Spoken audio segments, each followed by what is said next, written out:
Hello everyone. We know children like hearing stories and will ask to hear the same stories over and over again. Children learn a lot of things from stories. They can learn about relationships, places, and new words. We probably learn a lot of new words from story, which improves our vocab.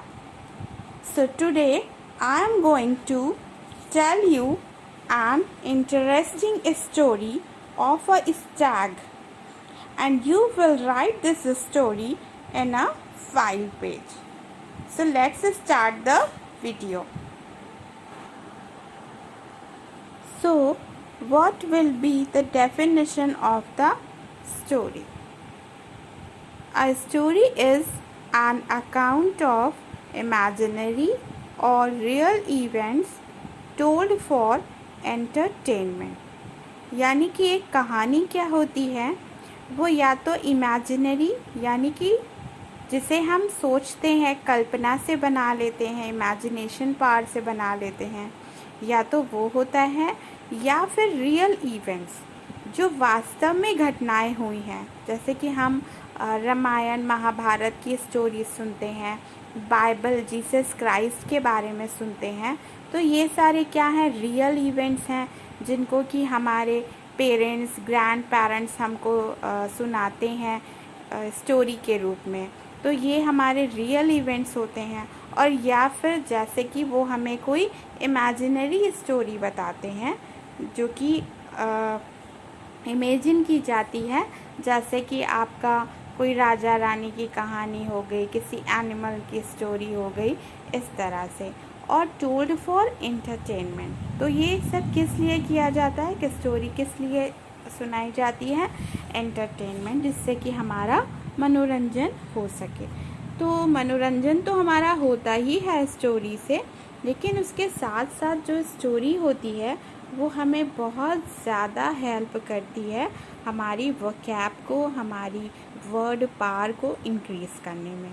क्योंकि जब हम कोई story को लिखते हैं या सुनते हैं तो उसमें नए नए वर्ड्स आते हैं और ऐसे शब्द आते हैं जिनके बारे में हमको पहले से पता नहीं होता है। तो इस तरह से जब हम स्टोरी को सुनते हैं और जब हम उसे लिखते हैं तो हमारी वर्ड पावर और ज़्यादा स्ट्रॉन्ग हो जाती है। So we should write story.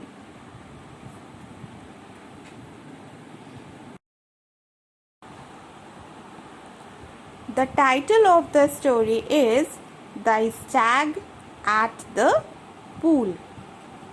It means, what is a stag?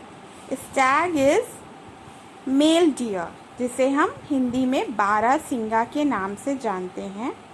वो एक तालाब के पास। This is the name of a story. One day, a stag went to drink at a pool of clear water. एक दिन एक बारहसिंगा एक तालाब के किनारे गया पानी पीने के लिए। और वो कैसा तालाब था? ऑफ क्लियर वाटर, साफ पानी का तालाब था। तो वो पानी पीने के लिए वहाँ गया। As he drank, जैसे ही उसने पानी पिया, he saw his beautiful horns, उसने अपनी सुंदर सींगों को देखा, clearly reflected in the water, जो कि पानी में एकदम साफ दिखाई दे रही थी। रिफ्लेक्टेड यानी कि उनकी जो परछाई, उसकी जो शक्ल दिखाई दे रही थी पानी में, उसमें उसने अपनी सुंदर सींगों को देखा। He began to admire his horns, और वो अपनी सींगों की, admire means प्रशंसा, तारीफ, वो अपनी सुंदर सींगों की तारीफ करने लगा। How beautiful my horns are, उसने खुद से कहा कि मेरी सींगें तो कितनी खूबसूरत हैं। But when he looked at his long and ugly legs, he felt ashamed. लेकिन जब उसने अपने लंबे और अगली मीन्स बदसूरत, अपने लंबे और बदसूरत पैरों को देखा, he felt ashamed, उसे शर्म आ गई, and said, और बोला, I wish my legs were as beautiful as my horns. उसने कहा काश ऐसा होता कि जैसे मेरी सींगें बहुत सुंदर हैं वैसे ही मेरे पैर भी सुंदर होते. A few days later, he was chased by hunters and their dogs. कुछ दिनों के बाद कुछ शिकारियों ने और उनके डॉग्स ने उसका पीछा किया. His long and ugly legs helped him to run fast through the forest and escape.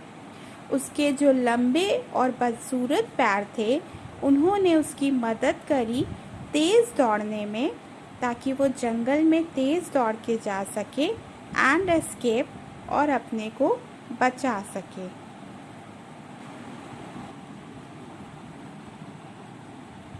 But unfortunately, his horns were caught in a branch of a tree. लेकिन unfortunately यानी दुर्भाग्य से उसकी जो सींगें थी वो एक पेड़ की शाखाओं में फंस गई. The stag tried very hard to get away. उस स्टैग ने बहुत कोशिश की कि वो अपने आप को उससे छुड़ा ले, but he failed. लेकिन वो असफल हो गया. He began to think. वो सोचने लगा, My long and ugly legs helped me to run fast.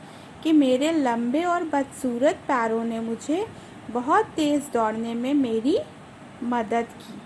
But my beautiful horns got me into this trouble. लेकिन मेरी इन सुंदर सींगों ने मुझे इस परेशानी में डाल दिया. As he was lost in these thoughts, और वो इन सारी बातों को सोचने में खो गया, तभी क्या हुआ? The hunters and the dogs reached there. वो शिकारी और उनके डॉग्स वहाँ पर पहुँच गए. They attacked the stag and killed him. उन्होंने उस पर हमला कर दिया and killed him और उसे मार डाला. Now children, we come to the point that very often we dislike the very things that are most useful to us. यानी कि अक्सर क्या होता है, हम उन्हीं चीज़ों को डिसलाइक करते हैं यानी पसंद नहीं करते जो हमारे लिए सबसे ज़्यादा यूज़फुल ज़रूरी होती हैं. इट मीन्स जो चीज़ें हमारे लिए ज़रूरी होती हैं और हमारी हमेशा उनसे हेल्प होती है, हम हमेशा उन्हीं को ही डिसलाइक यानी कि नापसंद करते हैं. So, the moral of the story is utility is important than beauty. यानी कि सुंदरता से ज़्यादा इम्पोर्टेंट क्या है? यूटिलिटी. यूटिलिटी इज़ यूज़फुलनेस, यानी जो हमारे लिए उपयोगी है, जो हमारे लिए ज़रूरी है, वो अगर सुंदर नहीं भी है तो वो सुंदर चीज़ों से ज़्यादा अच्छा है. Utility is important than beauty.